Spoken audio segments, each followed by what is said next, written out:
Hi guys, it's James back with another video, and this one, because I've been trying to come up with a new batch of lists, not running out of ideas, just gotta get more creative.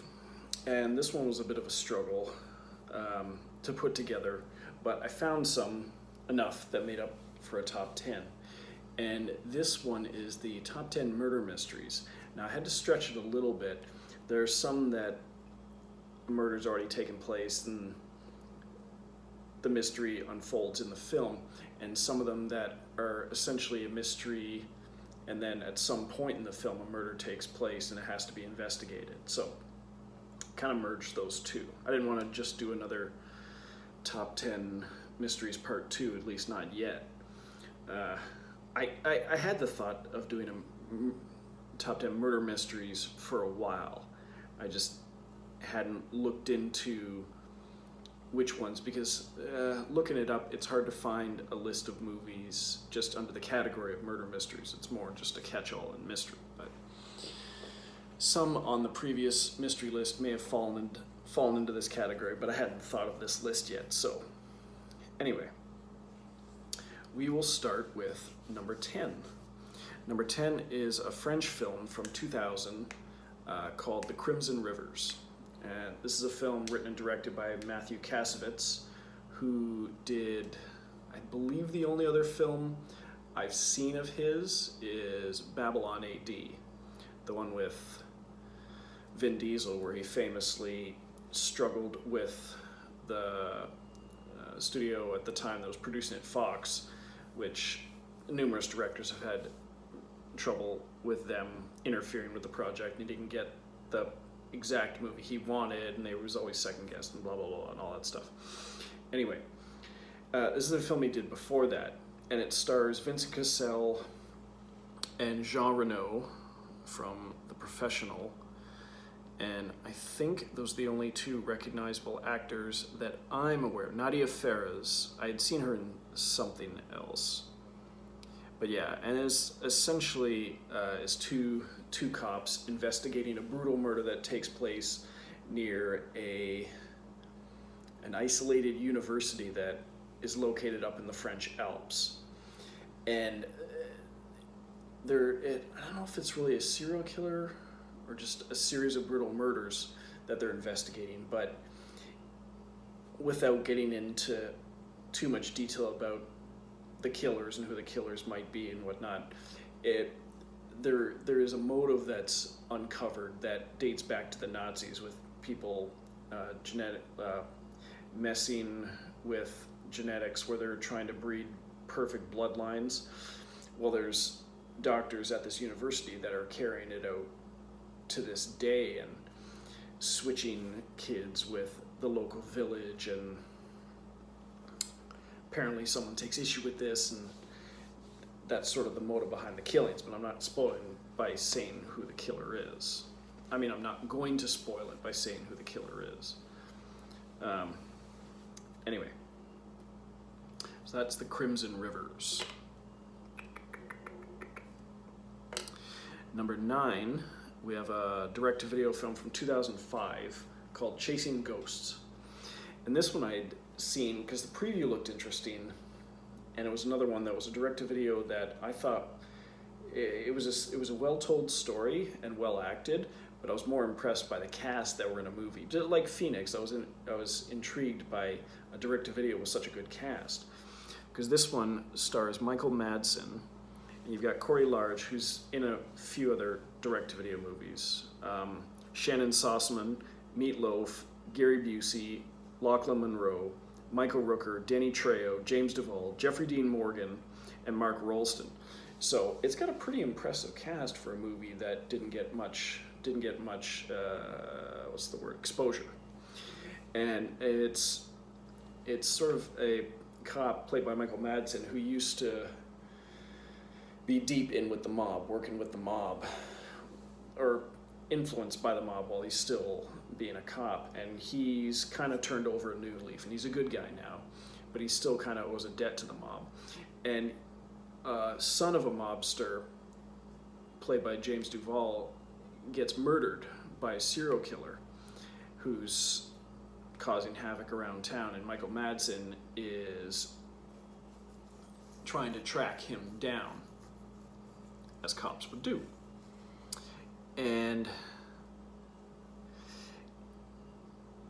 yeah, that's essentially the basis for it. Like I said, it's a story that's well told, but I was very impressed by the quality of actors they got in this film.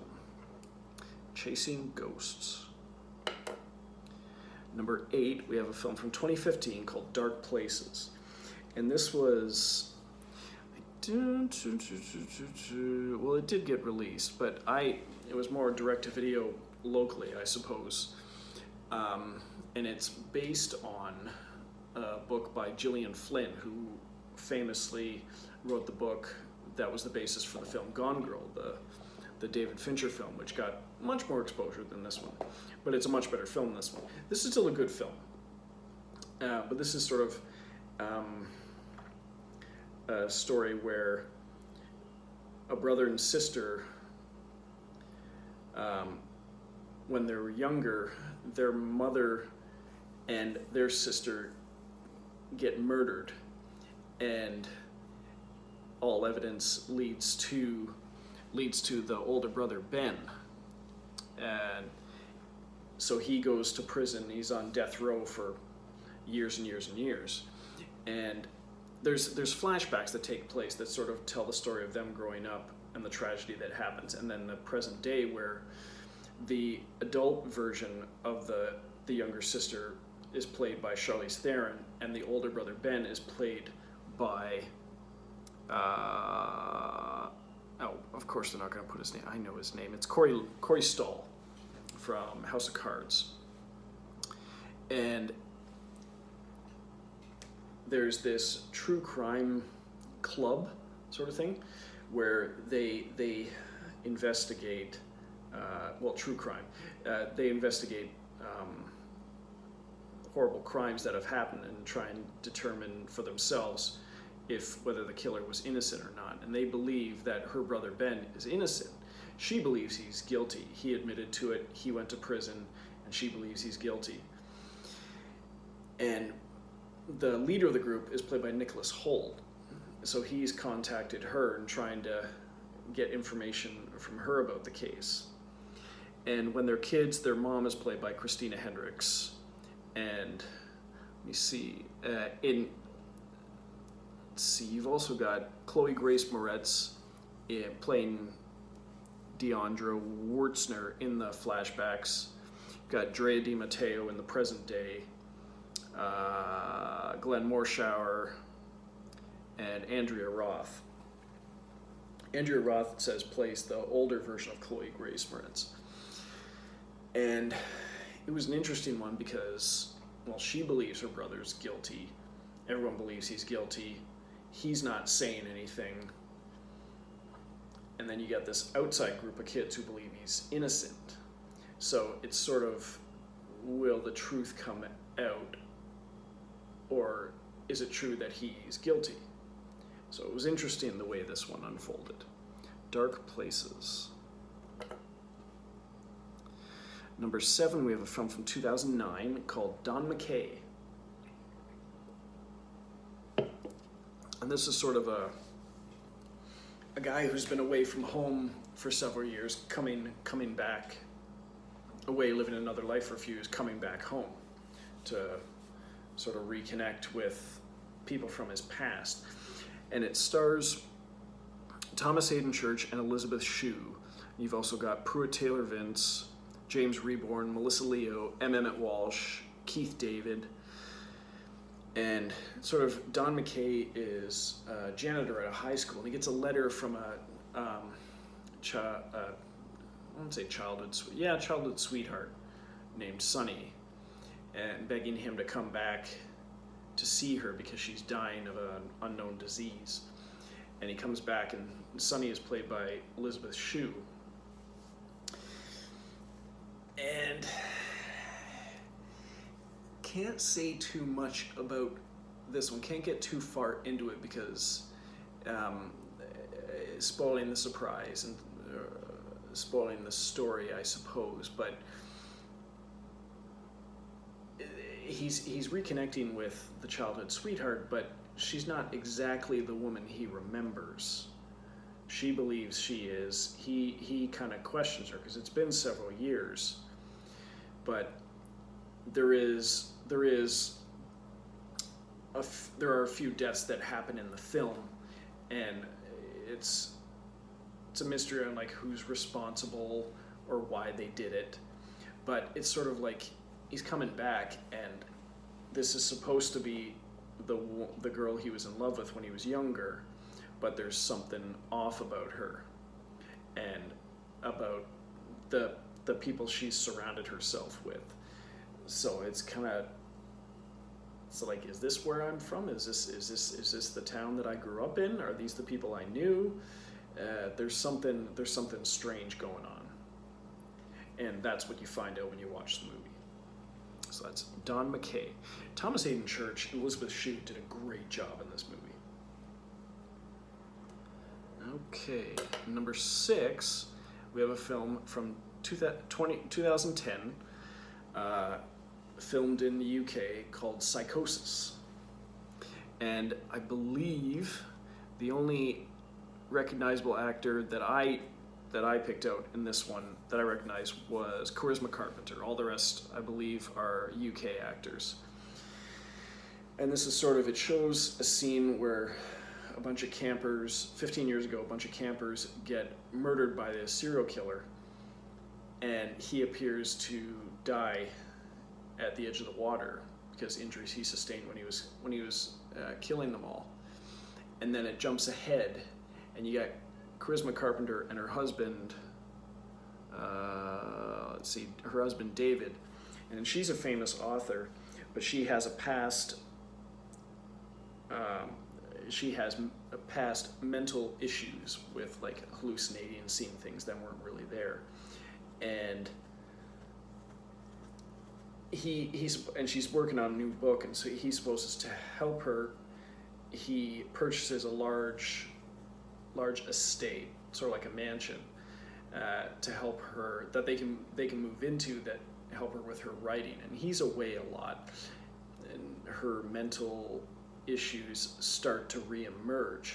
And there's a bunch of strange things that start happening around the estate. She sees people that may or may not really be there, and she has visions of brutal murders that may or may not be occurring. And so obviously her husband questions her sanity and doesn't believe her because of her past issues, and you wonder, is she crazy, or are the things she's seeing really, really happening, or really going to happen? And I was gonna do a spoiler alert for this one, but this one, towards the end, I wouldn't. It's one of those. I don't think I'd want to ruin the surprise on this one, because it's sort of like a oh my god at the end, and the revelation of whether or not she is actually crazy. So I will leave it at that. I won't do a spoiler alert for that. Psychosis. Better, much better than I thought it would be.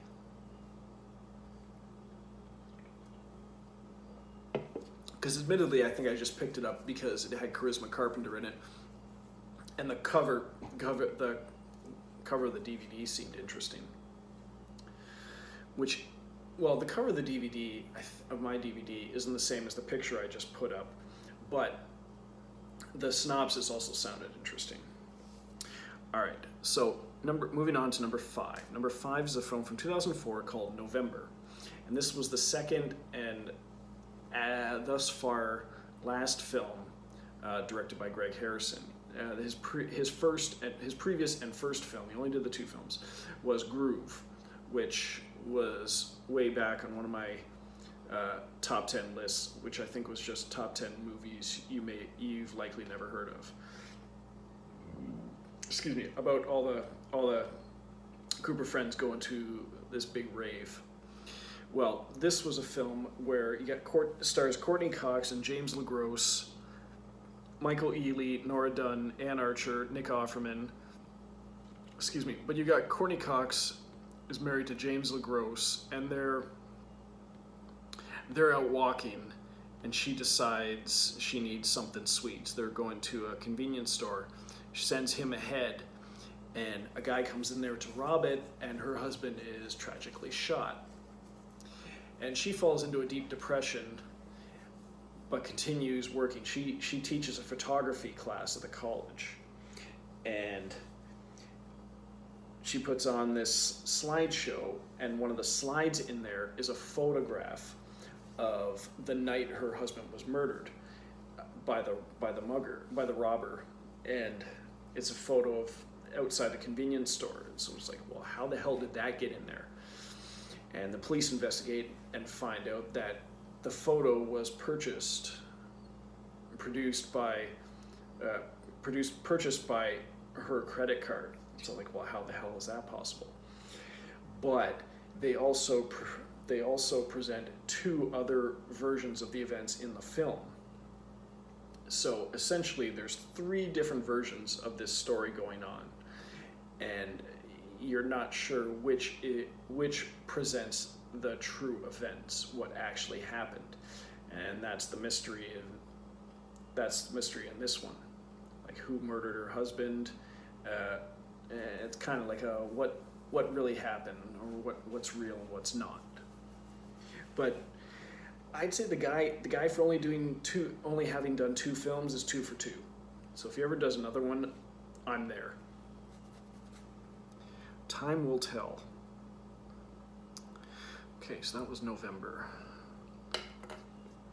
Number 4 is a film from 2009 called Dark Country, and this was the directorial debut of Thomas Jane, who also stars in it with Lauren Germain and Ron Perlman.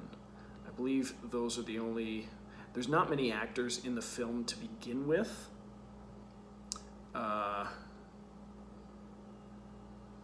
Yeah, I think it only lists like six actors total, but the 2 main actors are Thomas Jane and Lauren Germain, newlyweds, just got married in Vegas, and Ron Perlman plays a cop. Okay. This one, because I was impressed by this film, I want to talk about it, I will say spoiler alert.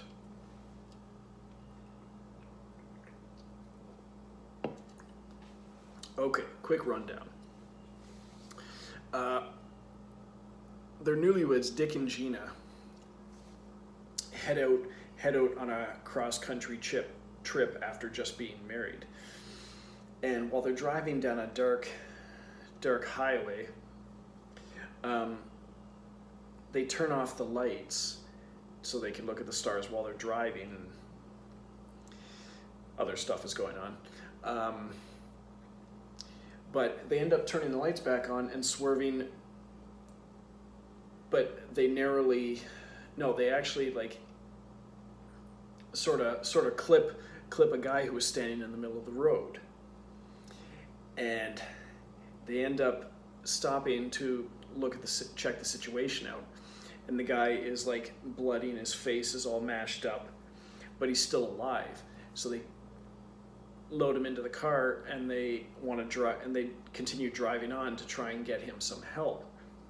Well, he wakes up in the back of the car and starts screaming and wailing, and he starts saying strange stuff to both of them, like to Gina, saying like, you got to get away from him, and just like swearing at him and all that stuff. And it leads to them driving off the side of the road, well, him forcing them off the road, and they get into Thomas Jane gets into a fight with the injured stranger, and ends up beating him to death. Well, they end up driving to a rest stop to bury his body, and then they hightail it out of there. Well, he discovers later on, they're driving, that his watch is missing. It might be in the grave dug and buried with the body. So that was in the middle of like the desert, in the middle of nowhere. They end up stopping at the rest stop when he notices his watch is missing. Sorry. And so he gives her a gun they had, and for protection, while he goes back to get his watch. Well, he goes back to the grave site, and the grave is empty. And so he hears a scream in the distance, and so he hightails it back to the rest stop. Well, he doesn't find his wife. He does stumble across another shallow grave with like a woman's hand sticking out of the ground. Well, he ends up finding the cops and getting them to drive him back to the rest stop to look for his missing wife. And the cops dig up the woman's body, not his wife. But all of a sudden, all the cars at the rest stop are now old and rusty, whereas they were new when they were there before. And the cop tells him that this was a rest stop 30 years ago. And there's multiple graves around there. And so they question him and believe he may be responsible for the bodies around there and his own wife's disappearance. So he gets into a car and takes off in the other direction, and the cops are in hot pursuit. Well, he ends up evading them by turning the lights off, so he's driving blind in the dark, gets away from them. All of a sudden he flies through this mass cloud of insects that all clog up, all splat on his windshield and clogs up the windshield. And he ends up wiping out. The car flips over several times, and he's thrown from the vehicle. And he's severely injured. So he's laying there on the pavement, and he ends up getting up when a car is approaching, and he gets clipped by the car. Well, his face is all mashed up, and you can probably see where this is leading. And he comes to in the back of the car with this husband and wife, the man and the woman in the front of the car talking. Well, the husband and wife in the front of the car are Dick and Gina. And he's sort of like, oh God, oh my God, what the hell? So it's a movie with a very circular nature to it. So he's caught in a loop, and you don't know how long he's been in this loop. It's sort of like the movie Triangle with Melissa George, where she doesn't know how long she's been stuck in that loop. Minor spoiler for that, but that movie is so damn cool. It doesn't matter that you know that twist about it, because it's just a fascinating movie to watch. This is still a cool movie to watch, and it's cool because you don't know how long he's been in that loop and how many times that's gone through, or how they got into it. That's never stated. I even listened to the commentary, and they never state that. But I remember reading that Thomas Jane originally wanted the movie to be released in 3D, and the version of the movie released also wasn't the exact vision of his, but in a very informative commentary, him and I think his producer or writer or something. So I think he put out a very good movie for a directorial debut. So that was Dark Country. Number 3, we have a film from 1934. So another rare old black and white film that I'd have on my list is one of the favorites of mine. And this is called The Thin Man. First in a series of films. I've only seen the first Thin Man. I think I saw the box set maybe in passing years ago, but I wasn't able to pick it up, and I haven't seen any of them since. But I was able to find The Thin Man on DVD, so I still have that. And this one stars, it's based on a novel by the same name called by Dashiell Hammett, and stars William Powell and Myrna Loy. And apparently they did like 14 films together, and I think this was the 6th. And they did several, I think there was 6 films in the Thin Man series. And this one is sort of, they're retired he's a retired detective, and his wife, let's say what his wife did. Oh yeah, she's a wealthy heiress. He's a retired detective, and they're also massive lushes. They drink all the time, and he gets drawn back out of retirement, sort of, because a woman he knows, a girl he knows, her father was on a business trip, and then he disappeared. And I don't know exactly where the Thin Man title came from. I think he was the Thin Man, the father that disappeared, but they carried that out throughout the series. But it's a good title for a series and the movie. So, like, all the movies are like After the Thin Man, Song of the Thin Man, On the Trail. I don't know. I haven't seen the rest of them, so I can't comment on it. But the movie's hilarious. Like, William Powell did another film that I thought was funny called My Man Godfrey, but this one is just funny, very funny for a murder mystery, but funny from beginning to end, because the Myrna Loy and William George are just gold together. So it's just a joy to watch the two of them work in this film, solving the case and finding out who the killer was and stuff. The Thin Man. Number 2, we have a film from 1997 called Deceiver. This was another one that I read about in Maxim magazine and was hoping to see it when it came out. Didn't come out, at least not anywhere around me. And so I picked it up initially on VHS and eventually on DVD. And this one stars Tim Roth, Chris Penn, Michael Rooker, Renee Zellweger, Ellen Burstyn, and Rosanna Arquette. And this one is a prostitute gets murdered, brutally murdered, cut in half thing, and that prostitute was played by Renee Zellweger.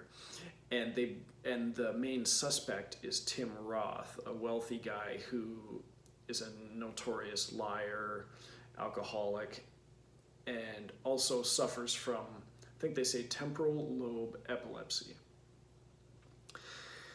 And he gets brought in by 2 cops, played by Michael Rooker and Chris Penn, and interrogated for several hours. The bulk of the movie is him being interrogated by them. And he sort of turns the tables on them, where like he's talking about lies and liars and lying, and sort of gets information from them, gets them talking about stuff that they shouldn't and wouldn't want to talk about. But they also investigate his background by going and talking to a psychiatrist played by, who I neglected to mention, Michael Parks plays Dr. Banyard. And that's aside from all the scenes in interrogation with Tim Roth, who does a fantastic job, him and Michael Rooker and stuff, the scene with Michael Parks is awesome, because he talks about temporal lobe epilepsy and the kind of people who exhibit those symptoms, that behavior, and it's a great scene just for that one. It's one of the great single scenes in most of the movies I've seen. So it's them trying to figure out if he's guilty or innocent. But apparently the cops' events in their recent past kind of tie them into the story. They're not so innocent themselves. So, very interesting film. I believe it was directed by Jonas Pate and Josh Pate, and they had done another good one called Shrink. It was starring Kevin Spacey, but a psychiatrist, and that was a good one. This is a great one, Deceiver. And number 1 is a film from 2000 called The $1 Million Hotel. Now, you may or may not have heard of it because it stars Mel Gibson, directed by Wim Wenders. Excuse me. And it's kind of a polarizing film. You kind of either love it or you hate it. I happen to love it. And it involves the death, possible murder, possible suicide of the son of a very rich media magnate. And the son is played by Tim Roth, but you don't see him until probably like the very end of the movie. But he plays, what's his name?